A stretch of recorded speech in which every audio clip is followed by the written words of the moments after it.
너는 나의 벗이라 제목을 삼고 함께 은혜를 받도록 하겠습니다.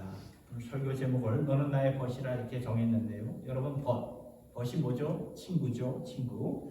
누가 누구에게 하는 말인가요? 여러분들의 친구들 가운데, 우리들의 친구들 가운데 이런 말을 주고받을 수가 있지요. 너는 나의 친구다. 너는 나의 벗이다. 근데 사실 이 말씀은 사실 하나님이 우리에게 하신 말씀이라는 거예요. 너는 나의 친구라. 놀랍지 않습니까? 여러분, 우리가 예수 안에서 하나님의 친구가 되었다는 것을 진정 깨달아야 우리가 믿음 생활, 신앙 생활, 교회 생활 제대로 할 수 있다는 거죠. 우리가 예수 안에서 하나님의 친구가 되었다는 것을 깨닫지 못한다면 우리의 믿음 생활은 그저 종교 생활 될 뿐이라는 것입니다. 종교적으로 규칙을 지키고 규정을 지키는 그 정도의 율법을 따르는 종교 생활이 된다는 것입니다.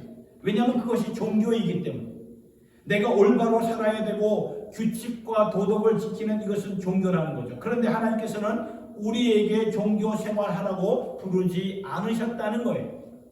하나님은 우리를 향해서 너는 나의 친구다. 너는 내 친구야. 굉장한 말씀입니다. 이것은 종교 생활이 아니죠. 이것은 관계입니다. 릴레이션십이죠. 제가 지난주부터 기도에 대한 말씀을 전하면서 기도와 말씀은 이렇게 같이 가는 것이라고 말씀을 드렸는데, 여러분, 기도 역시 우리의 종교적인 사명이 될 수가 있고 본분으로 끝나는 수가 있는데 그것은 기도라고 볼 수가 없다는 것입니다. 물론 기도는 사명이고 본분이지만 기도가 그냥 사명관과 본분으로 한다면 그것은 종교 생활과 뭐가 다를 바가 뭐가 있겠습니까? 다른 종교에서도 사명관과 본분으로 기도 생활을 한다는 거죠. 그런데 예수 그리스도 안에서 우리에게 허락된 기도가 다른 점이 무엇인가 하냐면은 이것은 관계로, 삶으로 이루어진다는 거예요. 성경에 이런 말씀이 있죠. 우리가 많이 들어서 아는 말씀, 데살로니가후서 5장 17절의 말씀 뭐라고 적혀있죠? 쉬지 말고 기도하라. 쉬지 말고 기도하라. 여러분, 쉬지 말고 기도하라는 것이 어떻게 가능할까요? 기도가 본분이며 사명감이라면은 쉬지 말고 기도하라. 와, 이거 정말 쉬지 말고 기도한다는 게 불가능하다는 거예요. 그런데 기도가 삶이 되고 기도가 우리에게 관계가 될 때에 가능하다는 거죠. 믿음 생활도 마찬가지라는 거죠. 기도가 곧 믿음이고 믿음이 곧 기도라면은 오늘 우리가 아브라함의 삶을 좀 보기를 원하는데요. 아브라함의 삶을 보면 하나님께서 아브라함을 믿음의 조상으로 삼으시지 않으셨습니까? 믿음의 조상, 이것이 무슨 의미일까요? 믿음의 조상이라는 것은 믿음의 본을 삼아서 이렇게 믿음 생활하라고 믿음의 모델로 삼으신 거예요. 믿음의 조상이 여기에 있으니까 그를 따라서 본받아서 믿음 생활을 하여라, 그 말이에요. 그래서 창세기 말씀을 보니까 하나님께서 창세기 1장부터 11장까지는 우주 만물이 어떻게 창조가 되었고 세계 역사가 어떻게 시작되었는가를 말씀해 주시면서 창세기 12장부터는 아브라함의 스토리가 나옵니다. 아브라함을 보여주면서 이제 믿음의 조상이 여기에 있으니 너희들은 이 믿음의 조상을 본받으면서 이렇게 믿음 생활하여라 하면서 우리에게 가르쳐 주신 것이죠. 그러니까 창세기 11장까지는 하나님께서 무대를 셋업하시고 그 다음 창세기 12장부터는 하나님의 구속사역이 어떻게 구체적으로 펼쳐졌는가 우리에게 보여주시기 위해서 창세기 12장부터는 아브라함이라는 사람을 우리에게 알려주셨는데, 그러니까 여러분, 믿음이라는 것이 추상적인 믿음, 어떤 도덕적인 믿음, 종교적인 책에서 알 수 있는 어떠한 윤리적인 믿음이 아니라 이것은 real life다. 삶에서 이루어지는 것이다. 관계에서 이루어지는 것이다. 이것을 보여주셨던 것입니다. 아브라함이 이렇게 살았다. 이것이 믿음이다. 야곱이 이렇게 살았다. 이것이 믿음이다. 요셉이 이렇게 살았다. 이것이 믿음이다. 그래서 믿음이 무엇인가? 믿음장인 히브리서 11장의 말씀을 보니까 믿음은 바라는 것들의 실상이요 보지 못하는 것들의 증거라. 그런데 우리는 자꾸 믿음 생활을 종교적으로 생각하고 기도도 종교적으로 생각하니까 본분이 되고 사명이 되고 의무가 되고 그러면서 그 이상을 뛰어넘지 못하니까 우리의 기도가 때로는 지치고 버겁게 느껴진다는 거예요. 그런데 아브라함을 보니까 그의 믿음과 삶을 보니까 그것은 관계였다는 것을 보게 돼요. 오늘 우리가 아브라함에 대해서 본문을 이렇게 두 군데에서 보았는데 이 두 군데에서 본 말씀 가운데 먼저 야고보서 2장 23절의 말씀을 보니까 이렇게 나와 있죠. 이에 성경에 이른바 아브라함이 하나님을 믿으니 이것을 의로 여기셨다는 말씀이 이루어졌고 그는 하나님의 벗이라 친구라 칭함을 받았다. 야고보서를 통해 주시는 말씀은 아브라함의 믿음과 행위가 같이 같다라는 말이죠. 이것이 야고보서 2장의 가르침입니다. 아브라함을 보면 믿는 것이 그냥 머리로 끝나는 것이 아니라 행동으로 이어졌다는 거죠. 그래서 하나님은 그 아브라함을 인정하셨고 그를 의로 여기셨다는 거예요. 그러면서 23절에 끝나는 부분에 아브라함을 가리켜서 뭐라고 말하죠? 그는 하나님의 친구라 칭함을 받았다는 거죠. 친구, 여러분 뉘앙스가 완전히 다르다는 것입니다. 여러분 이 말씀이 왜 중요하냐면 예수 안에 있는 사람들, 예수를 지금 믿는 우리들을 가리켜서 주님께서는 너는 나의 친구다 말씀하십니다. 그래서 요한복음 15장 15절의 말씀을 볼까요? 같이 한번 읽어볼까요? 시작. 이제부터는 너희를 종이라 하지 아니하리니 종은 주인이 하는 것을 알지 못함이라. 너희를 친구라 하였노니 내가 내 아버지께 들은 것을 다 너희에게 알게 하였습니다. 그러니까 아브라함만 하나님의 친구가 아니라 이제 예수 그리스도를 믿는 우리를 가리켜서 너는 나의 친구다. 그렇죠? 말씀을 하시는 거예요. 그렇다면 우리는 여기서 친구에 대해 가지고 프렌드에 대해서 우리가 좀 생각을 해봐야 됩니다. 여러분 친구는 기능으로 엮여진 사이가 아니죠. 임무나 역할로 엮여진 사이가 아닙니다. 친구는 관계죠. 관계로 엮여진 그러한 것이죠. 그런데 우리는 보통 믿음 생활을 기능적으로 생각하는 경우가 참 많아요. 뭘 해야지? 본분으로 생각합니다. 뭘 감당해야지? 보통 그렇게 생각하는데 여러분 친구는 업무나 기능으로 엮여진 사이가 아니라 관계로 엮여진 것을 우리가 기억해야 돼요. 저와 여러분들에게 친구가 있죠. 뭐 친구 없는 자가 누가 있겠습니까? 친구 다 있습니다. 근데 그 친구를 왜 찾습니까? 친구를 찾는 이유가 뭐 프로젝트를 하기 위해서, 뭐 일을 같이 하기 위해서 찾습니까? 물론 그럴 수도 있겠지만 일을 하기 위해서 친구를 찾기보다는 친구가 그냥 좋은 거예요. 그냥 좋은 거예요. 마음이 편한 거예요. 그래서 친구와 함께 있는 것이 좋아서 친구를 찾지 않습니까? 아브라함이 그렇게 살았다는 거예요. 그리고 그 아브라함을 우리에게 믿음의 조상, 믿음의 모델로 삼아 주셨다는 것이죠. 그래서 아브라함뿐만 아니라 이제 예수 안에 있는 우리도 나의 친구다라고 말씀을 하셨던 거예요. 그런데 우리는 알게 모르게 하나님은 하나님, 나는 나. 내가 이렇게 역할을 해야 되고 이런 기능을 해야 되고 기능적으로 우리가 신앙생활을 하는 경향이 많은데 그러면 우리는 아브라함의 믿음을 따라갈 수가 없다는 것입니다. 아브라함이 분명 믿음의 조상인데 믿음의 조상으로 우리가 삼을 수가 없다는 거예요. 예수님도 우리를 가리켜서 너는 나의 친구다 말씀하셨는데 우리는 친구로서 사귀는 것을 잘 모른다는 거죠. 왜요? 역할로 생각하고 기능으로 생각하기 때문에 그렇다는 거죠. 그런데 믿음은 관계라는 거예요. 관계. 여러분 친구는 나를 위한 사람이죠. 나를 위한 사람이에요. 나를 적대하고 나를 미워하는 자가 아니죠.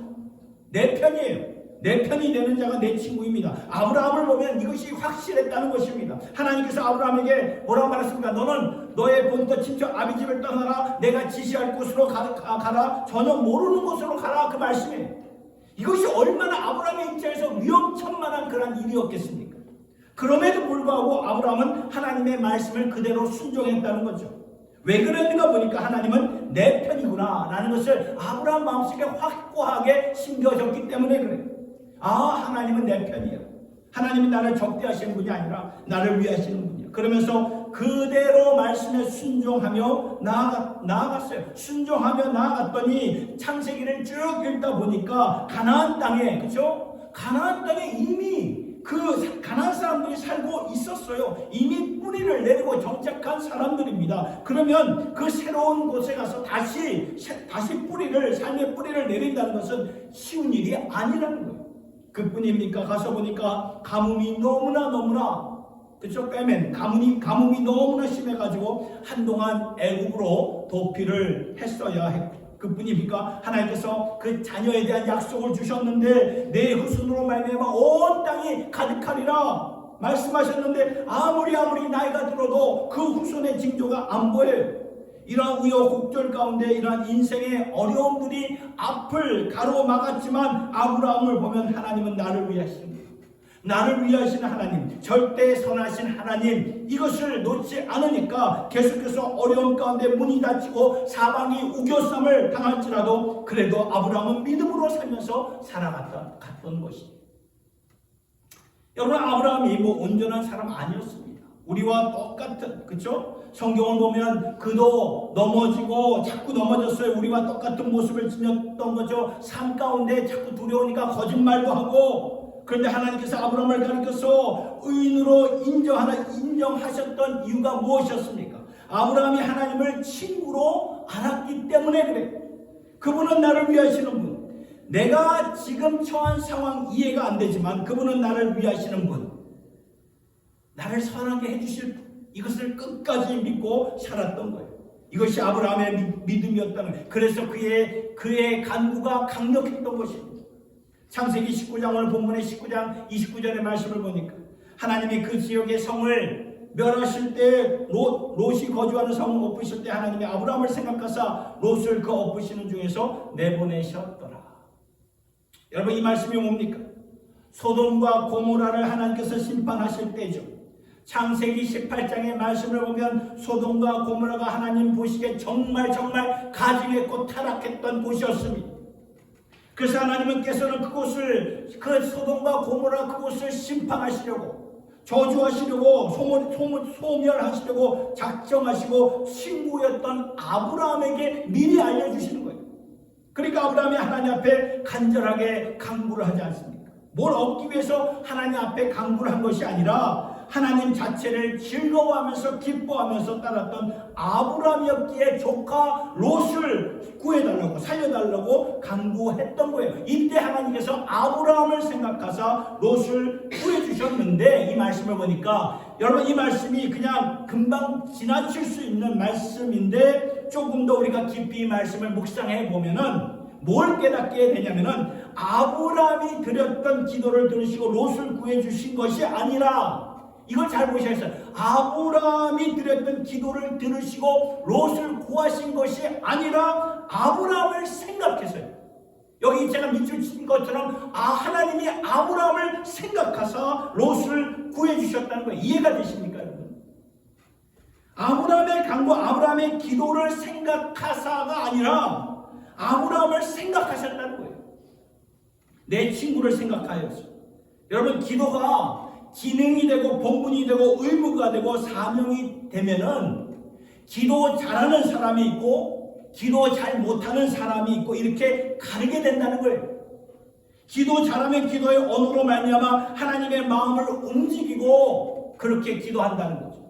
기도할 때 큰 소리로 주여 이렇게 외치면서 기도하면 주님이 들으시고, 그렇게 하지 않으면 주님이 안 들으시고, 우리가 이렇게 생각하는 경향이 있다는 것이죠. 그런데 여러분, 하나님이 아브라함의 기도 소리를 듣고 생각하신 것이 아니라 아브라함을 생각하셨다는 거예요. 아브라함을 생각하셨다는 거죠.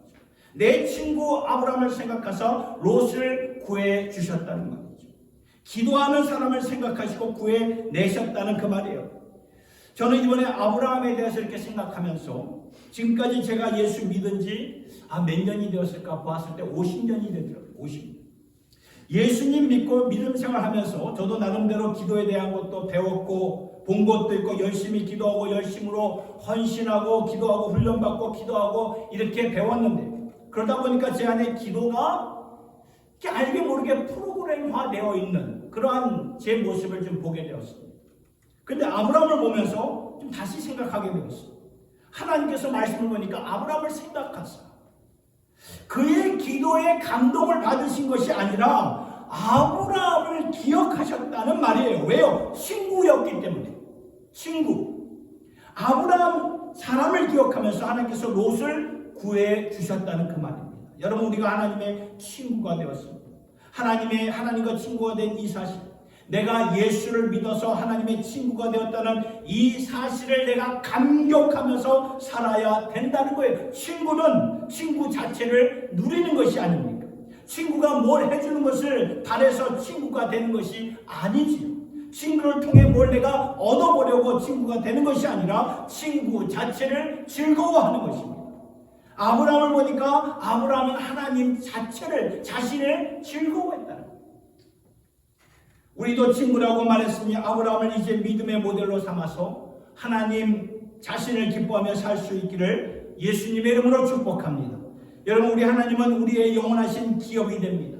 그러니까 하나님을 기뻐하시면서 하나님을 누리면서 하나님을 신뢰하면서 그 친구니까 그분은 나를 위하시는 분이시니까 무엇을 바라기 위해서 찾기보다는 하나님 자신을 바라보면서 그분이 나의 친구됨을 감격하는 가운데 그것이 기도가 될 때 그 기도가 파워풀한 기도가 된다는 것입니다. 기도가 버겁고 감당해야 되고 해야 되니까 해야 되고 금식하다 보면은 배가 고프니까 이를 악물고, 저도 금식을 해봤는데 이를 악물고 12시간 남았구나, 6시간 남았구나, 뭐 1시간 남았구나, 이제 5분 남았구나, 1분 남았구나, 오케이 막 지나면 허겁지겁 이렇게 먹고, 그렇게 하는 것도 하나님은 대견스럽게 보시고 귀엽게 보시겠지만 뭐 그것이 잘못되었기보다도 기도에 대한 우리의 기초적인 베이직한 파운데이션, 바탕이 너무 종교적으로 되었다는 것을 말씀을 묵상하면서 좀 생각을 해보게 되었습니다. 하나님을 누리면서 기도하고 하나님을 신뢰하면서 기도해야 되는데, 그래서 찬송의 가사에도 내 기도하는 이 시간 가장 즐겁고 기쁘다라는 그런 찬송이 있지 않습니까? 우리 이따가 좀 부를 텐데요. 기도하는 시간이 즐겁기 때문에 나와야지, 말씀 보는 시간이 즐겁기 때문에 나와야지, 이것이 본분이 되고 의무가 되고 사명이 된다면 얼마나 우리의 삶이 무겁겠습니까? 이런 식으로 기도한다면 얼마나 그 기도가 갈 것 같습니까? 그런데 기도가 삶이 되고 관계가 되고 기쁨이 되고 감격이 되고 누린다는 것이 되니까, 친구와 함께 걷는 것이 되니까 정말 파워풀한 기도가 된다는 것입니다. 여러분, 하나님이 왜 그렇게 창세기 말씀 보면 에녹을 기뻐하셨죠. 에녹을 그래서 너무나 기뻐하셔서 죽음을 맛보지 않고 데려가셨다 그러죠. 왜 하나님이 그렇게 에녹을 기뻐하셨어요?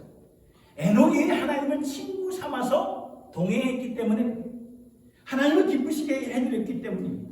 기쁘시게 해드리는 사람을 기억하면서 기도했기 때문에 응답하시는 것이죠. 그래서 우리에게도 이러한 감격이 있기를 축원합니다. 이 감격이 항상 기도 가운데 있기 위해서 도움이 되는 것이 뭐가 있을까? 좀 나름대로 생각해 보다가 좀 우리가 외우기 쉽게 R이라는 영어 스펠 R로 시작되는 두 단어가 떠올랐는데, 첫째는 remember예요. remember, 기억하는 것입니다. 기억. 그리고 또 하나는 rejoice, 기뻐하는 것입니다. 그래서 첫 번째 R은 remember, 기도하는 자리에서 이렇게 해죠. 십자가의 은혜를 기억해. 십자가의 은혜. 우리가 어떻게 기도하게 되었나요? 예수님이 십자가에서 달려 죽으심으로 말미암아 하늘 보자, 하늘 문이 열린 거예요. 전에는 그 구약 성경을 보면 성전에 지성소가 닫혀 있었습니다. 하나님의 임재가 있었던 그 지성소가 닫혀 있었는데, 예수님이 십자가에 달려 죽으시는 그 순간 그 지성소를 막고 있는 휘장이 쫙 찢어졌죠. 완전히 찢어졌어요. 그러면서 활짝 열려졌습니다. 그러니까 예수님의 십자가 사역으로 말미암아 우리가 하나님의 은혜의 보좌 앞으로 담대히 나갈 수 있는 길이 활짝 열려진 것이라는 거예요. 그러니까 예수님의 십자가 죽음으로 말미암아 내가 기도할 수 있는 길이 열려진 것이고, 여러분 오늘 본문 말씀 요한복음 15장에서 보고 있는데, 사실 요한복음 14장 15장 16절의 말씀은 예수님께서 같은 자리에서 주신 말씀이라는 거예요. 십자가에 달려 죽으시기 바로 전날 밤에 당신의 제자들에게 주신 유언의 말씀이에요. 그래서 요한복음 14장 10절과 14절의 말씀을 보세요. 내가 진실로 너에게 이르노니 나를 믿는 자는 내가 하는 일을 그도 할 것이요 또한 그보다 큰 일도 하리니 이는 내가 아버지께로 가니라. 너희가 내 입으로 무엇을 구하든지 내가 행하리니 이는 아버지로 하여금 아들로 말미암아 영광을 받으시게 하려 함이라. 내 이름으로 무엇인지 내게 구하면 내가 행하리라. 보셨나요? 이 말씀을 보니까 예수님이 이제 내 아버지께로 가게 되었다. 이 말씀이 무엇입니까? 예수님께서 십자가 사역을 다 완성하실 것이기 때문에 이제 내가 아버지께로 가게 되게 되므로 너희는 나보다 더 큰 일을 하게 된다. 왜냐하면 이제는 은혜의 보좌가 열려질 것이기 때문에 성령 하나님으로 말미암아 이제는 기도하면서 하나님께서 직접 하나님께 직접 간구할 수 있기 때문에 너희는 나보다 큰 일을 행하게 되리라. 왜냐하면 내가 십자가에서 모든 사역을 완성할 것이기 때문이다. 그러니 이제부터는 내 이름으로 무엇을 구하든지 아버지께서 영광을 받으실 것이다. 예수님의 십자가 사역으로 말미암아 우리가 하나님의 은혜 보좌 앞으로 나갈 수 있는 길이 활짝 열려진 거예요. 하늘문이 열려졌기 때문에, 그러니까 우리가 기도할 때 친구가 된 자로서 이 감격을 항상 누리면서 이 기쁨으로 하나님 앞에 나오기 위해서는 기억을 해야 된다는 거죠. 아, 예수님이 나를 위해서 십자가에서 죽으셨기 때문에 내가 지금 하나님의 자녀가 되었고 하나님의 권속이 되었고 하나님의 친구가 되었구나. 예수님이 십자가 사역을 완성해 주셨기 때문에 믿는 자들에게 하늘의 문이 열려진 거고 은혜의 보좌 앞으로 달려나갈 수 있는 길이 열려진 것입니다. 기억을 하라는 것입니다. 기억을 해야, 그 십자가의 은혜에 그 기억을 해야 우리가 기도의 자리가 버겁지가 않고 감격이 되는 것입니다. 두 번째 우리가 기억해야 할 것은 기도의 특권을 기뻐해야 된다는 거죠. 두 번째 R은 기도의 특권을 기뻐하셔야 돼요. 우리가 기도하는 자리는 삼위일체 하나님께서 역사하시는 그러한 자리입니다. 우리를 만나 주시려는 그러한 자리입니다. 왜 그럴까요? 보세요. 우리가 성령으로 인하여 기도하는 것입니다. 성령으로 기도하면서 예수의 이름으로 기도하죠. 그리고 하나님 아버지께 기도합니다. 삼위일체 하나님 아버지께 기도하면서 예수의 이름 그 공로 붙잡고 기도하고 성령의 도우심으로 우리가 기도하고, 그래서 기도하는 자리에 삼위일체 하나님이 역사하시는 그러한 자리가 되는 거예요. 그래서 기도에 감격이 있고 기도에 특권이 있고 그래서 기뻐하는 자리가 된다는 거죠. 본분이 아니라 사명이 아니라 의무가 아니라 이것은 기쁨이 된다는 거예요. 그래서 이것이 예수님께서 우리에게 허락하신 기도의 기쁨의 자리가 된다는 말씀입니다. 요한복음 16장 23절과 24절의 말씀을 보세요. 그날에 너희가 아무것도 내게 묻지 아니하리라. 내가 진실로 진실로 너희에게 이르노니 너희가 무엇이든지 아버지께 구하는 것을 내 이름으로 주시리라. 지금까지는 너희가 내 이름으로 아무것도 구하지 아니하였으나 구하라 그리하면 받으니 너희 기쁨이 충만하리라. 23절을 한번 보세요. 23절을 보면은 그날에 제자들이 예수님께 묻는 거예요. 지금 예수님, 우리가 이제 어떻게 기도해야 됩니까? 그랬더니 예수님께서 답하시기를 그날에는 너희가 내게 아무것도 묻지 아니할 것이다. 왜냐하면 보혜사 성령께서 오셔서 우리를 진리 가운데로 인도하실 것이기 때문에 무엇을 기도할지 모르는가? 그러면 성령을 의지하여. 왜냐하면 믿는 자들에게 성령이 주어졌으니까 그날에는 너희가 내게 묻지 않아도 성령 하나님께서 직접 인도해 주시고 가르쳐 주십니다. 그러면 너희가 무엇이든지 아버지께 구하는 것을 내 이름으로 주리라. 다음 구절 24절의 말씀을 보니까 지금까지는 너희가 내 이름으로 아무것도 구하지 아니하였으나 구하라 그래야만 받으니 너희 기쁨이 충만합니다. 이제는 성령의 도우심을 받아 예수 그리스도의 이름으로 모든 이름 위에 뛰어난 이름으로 하나님 아버지께 구하라 그리하면 받으리니 너희 기쁨이 충만합니다. 이것이 기도라는 거예요. 사랑하는 성도 여러분, 기도하는 그 시간이 여러분 모두에게 우리에게 가장 즐거운 시간이 될 수 있기를 예수님의 이름으로 축복합니다. 주님 앞에 나와 기도하는 것이 정말 즐겁고 그 십자가의 은혜의 영광을 누리는 복된 자리가 되기를 예수님의 이름으로 축복합니다.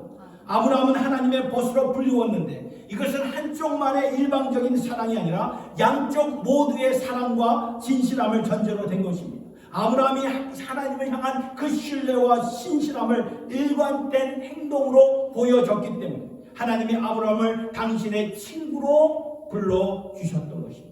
오늘 우리도 하나님의 벗으로 예수 그리스도의 벗으로 살아가려면 우리도 주님을 향한 신뢰와 신실함과 그리고 그분 안에서 기도가 나의 삶이 되고 하나님과의 친밀한 관계가 될 수 있기를 예수님의 이름으로 축원합니다. 우리 이 시간 내 기도하는 그 시간 찬송 한번 부르도록 하겠습니다. 내 기도하는 그 시간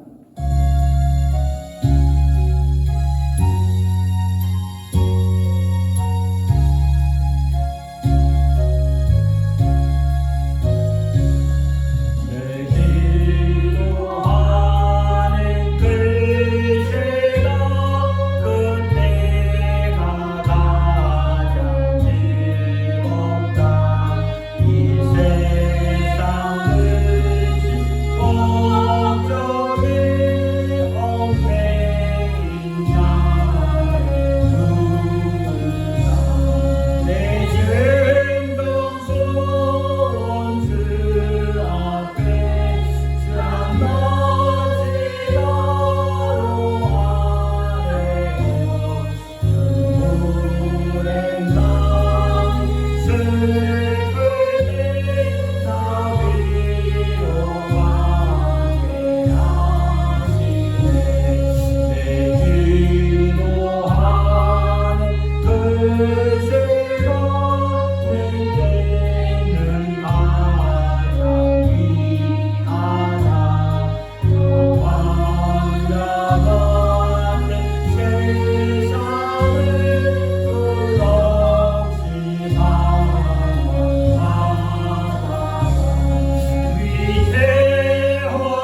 하나님 아버지, 이제 우리가 주님을 믿고 따를 때에 우리의 믿음의 조상이 되고 본이 되는 아브라함에게서 배울 수 있기를 원합니다. 아브라함은 하나님을 기뻐했습니다. 무슨 업무 때문에 하나님을 따른 것이 아니었고, 무엇을 얻어내기 위해서 하나님을 구한 것이 아니었고, 하나님 자신을 기뻐했던 아브라함, 친구였기 때문에, 그리고 하나님 자신을 신뢰하며 항상 살았습니다. 내 친구가 되기 때문에 항상 나를 위하시는 분이다. 내가 다 볼 수 없고 다 이해할 수 없을지라도 나는 하나님을 의지하며 신뢰하리라. 이렇게 살았던 아브라함을 통해 우리가 배워가게 하여 주시옵소서. 그리고 아버지, 우리의 기도가 본분과 사명이 되어서 버거운 영적인 사명이 되지 않게 하여 주시고, 우리의 기도가 삶이 되어서 하나님과의 관계가 되어서 그 기도의 자리가 정말 즐거운 자리, 기쁨의 자리가 되게 하여 주시옵소서. 아버지 앞에 무릎을 꿇고 나오는 그 자리가 하루의 어떤 시간보다도 가장 즐겁고 기쁜 자리가 되게 하여 주시옵소서. 그리하여 저희들 일평생 주님을 기뻐하며 말씀과 기도로 승리하는 저희들 모두가 되게 하여 주시옵소서. 예수님의 이름으로 기도드리옵나이다. 아멘.